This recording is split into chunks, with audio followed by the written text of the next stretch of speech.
Surprise girlies, we are coming to you hot with a midweek, very random of us, mini little episode because we have had so many questions over on our YouTube from you guys. To be honest, we wake up every single day with DMs. I want to cry when I think about it because it's honestly like the best fucking feeling ever and seeing all of you love the podcast. But we have so many questions on our YouTube and we're going to do a little bit of a quick fire round answering some of the questions that you guys have left on our YouTube. So make sure in future episodes, if you are wanting your question answered live on the podcast, that you leave a question on the YouTube and we will be answering them. So the question, or I'm going to read one of the questions, but we've had a lot of questions based around this topic. From Grace, one of our listeners, we love you. She says, ladies, we need an episode on how to find friends like you two. I'm elevating my life at the moment, but I don't know how to attract other girls on their personal development / growth journey. Any advice? I think the first thing would be that you really need to get as comfortable as possible, especially say we're talking about finding friends in the online space. You need to put a version of yourself out there that is as authentic as possible, even if that can feel really intimidating to do. Because if you don't, like if you just post what everyone else is posting, for example, it's going to be really hard to find deep, meaningful friendships because they're going to be very surface level. So talking about the weird shit that you're into, talking about your hobbies, talking about the way that you tick, that is going to resonate with someone who is going to, start connecting. And then that's how you can become friends with new people, is by showing that version of yourself. So don't be afraid to put yourself out there, all of you. Yeah. I also think when you're in the process of going into a personal development journey or like elevating your own life, you need to make sure that first and foremost, you are actually doing that work, because you're only going to ever attract people into your life who are at the same level as you. So if you're like, I'm doing my personal development work, but you're still avoidant as fuck, you're talking shit about people or girls behind the scenes, you have a weird relationship with females, you have sisterhood wounds, it's like you're never going to really actually attract sister-like friendships. So that's always first and foremost. And then the second thing is just putting yourself out there. And I know that seems really, really scary, but the reality is if you're wanting to find new friendships, sometimes you have to make the first move. I mean, Gemma slid into my DMs. She's never going to let me forget this. Well, you did. Technically you did, but then I was also like stalking her a couple of days prior, going to message her. But we would never have this podcast. We would never have the relationship that we have. And I would say we have probably one of the best relationships ever. We would never have that relationship if you didn't reach out and I wasn't open to that friendship. And there was no we didn't know whether we were going to get along at all. Like, yes, we're both in the fitness industry, but we had no idea. Like, I didn't know what you like. You could have been a freaking weirdo. I mean, you are a freaking weirdo, but like even more of a weirdo. I don't know. But you've just got to take that chance and putting yourself out there and, finding people who are like-minded to you. Could come from Instagram. It could come from, podcasting. It could come from community meetups, hot girl walks in your local area, Facebook communities. There is a lot of like even Bumble Friends. Like, I've never used that, but that's a thing that got brought into my awareness maybe a couple of weeks ago. Someone was talking about it. Were you there? Yeah, you were there. We were there. But like Bumble Friends is a thing. So it's like even getting out there, even though it feels uncomfortable and awkward, is going to be your first best bet. Yeah, 100%. Put yourself out there, go in with no expectations, but just try to make genuine connections and see where they take you, because, worst case, it goes nowhere. Best case, you have a new best friend. And don't go in with an agenda. I think that's also really important, which is what we both kind of negated or wanted to not make, because obviously owning businesses, being in the fitness industry, like I wasn't looking for a friendship where I could just like get shit out of you. No. And you weren't looking for a friendship where you could get shit out of me. It was like, we actually just want a friend. Do we vibe? Do we not? So never moving in with an agenda and always just going, am I doing the personal development stuff actually? Am I loving myself? Can I reach out? No agenda. Soul sister. Yeah. That's the equation. Love this. And the next question on the friendship theme is, everyone says it's okay to outgrow and walk away from friendships, but no one says how to actually do that. Do you slowly distance yourself? Do you ghost them? Do you have a conversation? What is the proper way to do that? I've heard having conversation only makes people more defensive. Ghosting is rude and uncomfortable. What would you do? Great question. I think that if your values no longer aligned, like let's just say it was you start getting into health and fitness and your majority of your friendship goes out and binge drinks every weekend, I think that all it's going to come down to is just having a conversation about where you're at the moment. So for me, I would just say like, I've got these goals. They're really important to me. I still want to hang out, but it's probably not going to be in the way that we've typically done that before, and just see how that is taken. And it's either going to be taken well because the friendship runs deeper than just, how you've been hanging out previously, or it's going to be pretty telling with what happens from that conversation. So based on that, you could potentially spend less time with them, or you could enrich the friendship further by doing things in other ways than previously that you've hung out. So I think it always just comes down to clear communication, setting the tone or the boundaries and, letting people know where you're at and how you feel.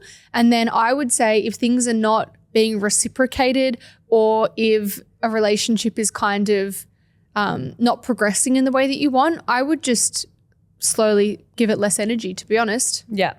I always go in with the mindset, and I think I actually one of us replied to this comment, was clear, open, honest, respectful communication always. So whenever me and Gemma have a disagreement, or we have, I don't even want to say the word argument because we haven't even really ever had an argument, but like a disagreement, or we don't see eye to eye on something, we're not sitting here calling each other names. We're not being disrespectful. We're not swearing at each other. We're not raising our voice. We're not being aggressive. It's a conversation. Hey, you did this. It made me feel this way. Even if it wasn't intentional, that's how I felt. And then having that conversation back and forth. If you are outgrowing a friendship, I also want to make it really clear that it's okay to outgrow friendships. And I don't think that you need to feel like you need to hold on to those friendships, and being really mindful that if you are just phasing out that friendship, ask yourself, okay, does this need to be a conversation, or can we just naturally drift away as our lives change and as we move into different areas and progressions of our lives? And that's also okay as well. It never needs to be, in my opinion, this big dramatic ending that's full of drama and crying and yelling and being disrespectful. It can either be a conversation, or it can just be something that is slowly phased out. One more thing that nobody has asked a question about, but I think that this will eventually come up, is how do you maintain friends in your 20s? Or, mid-20s to early 30s? How do you actually maintain friendships? Because I don't think that enough people talk about this. Because when I look at friendships, effort is a two-way street. Friendship is a two-way street, right? You are going to get out what you put in. But we also are busy people. We're running businesses. We've got partners. We've got other friendships. Like how do we actually maintain a friendship? And maybe the listeners would be interested to know, how do we maintain our friendship also working together? Yep. And I think there's that funny meme where it's like people in their 20s catching up or trying to organize a catch up, and it's like, oh yeah, I could do it on the 14th of June. Oh, actually, no, I've got X, Y, Z on that night. Oh, what about this date? Like, it's harder when you have competing priorities and family commitments and work commitments. And I think that having different ways to catch up, that maybe it's not a physical catch up, maybe it's a FaceTime, maybe it is some sort of social thing that you have in the calendar, or that you always make a big effort for their birthdays, whatever it is. I think it's like doing as best as you can with whatever phase of life you're in. If someone's just had a baby and they're in the newborn phase, understanding, how much energy and time and how people can be in different seasons of life, and just meeting them where they're at with that. And again, it's always going to come down to communication. I think for Kate and I, having, a podcast, aka a business, our own businesses, and multiple other things we've done together. And a friendship on top of that. I think that just, one, there's this mutual respect that no matter what we do or navigate in life, we're always doing it with each other's best interests at heart, which is the most important thing. Two, whenever there is some sort of disagreement or thing that we're navigating, we're trying to work through it like a scientist figuring out like the solution. We're not two defense lawyers going at each other. So I think that's really important. It's like meeting people from that mutual place, not from a heightened state as much as possible. And then with us, we just have boundaries with different things. Like if it's business or the podcast, we have boundaries with what we're going to speak about and when, because then it just makes it really clear. Yeah. You know where you stand. Yeah. I would say for me, my thing is like, I'll talk about our friendship in a sec, but just like generalized how to maintain friendships in your 20s and 30s, checking in on each other. And like Jem said, it doesn't need to be a physical catch up, but like I can send a text message that takes me 2 seconds. I can also actively reply to text messages instead of going, oh, I'm so busy, I don't have the time to reply. It's like, if you want to actively maintain friendships because they're very important to you, you need to change the way that you are looking at that. Because I know a lot of people, they're just like, oh, I've got like 7,000 unread text messages and I just like can't be bothered. It's like, well, you're probably going to be lonely when none of your friends want to be friends with you anymore because you're not putting in an effort. So I think it's just about like checking in, you know, hey, thinking of you today, or hey, how are you today? Like something super simple, and just reminding yourself and having that reminder for yourself to actually do that.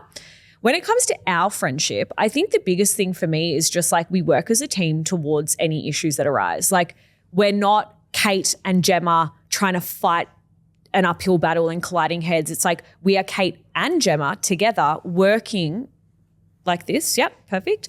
Like that, working towards the common goal or the issue that we're trying to overcome. I feel like when a lot of people have issues with friends, it's when this person thinks they're right, this person also thinks they're right, and they're just going to butt heads and they're fighting the same argument instead of looking at it like, oh, actually, you know what? If we just came together and moved towards the issue properly, everything would be resolved. I also don't care about being right. At the end of the day, you care about the friendship more. Yeah. And that's actually also one little thing as well. We have always gone in with the mindset of our friendship comes first. So if we were to have a massive issue with the podcast, for example, touch wood, that's never going to happen. It's never happening, guys. The table is wood. I'm prioritizing our friendship over a podcast. Like I'm prioritizing our friendship over a business. Like it doesn't actually mean that much to me because the friendship means a lot more.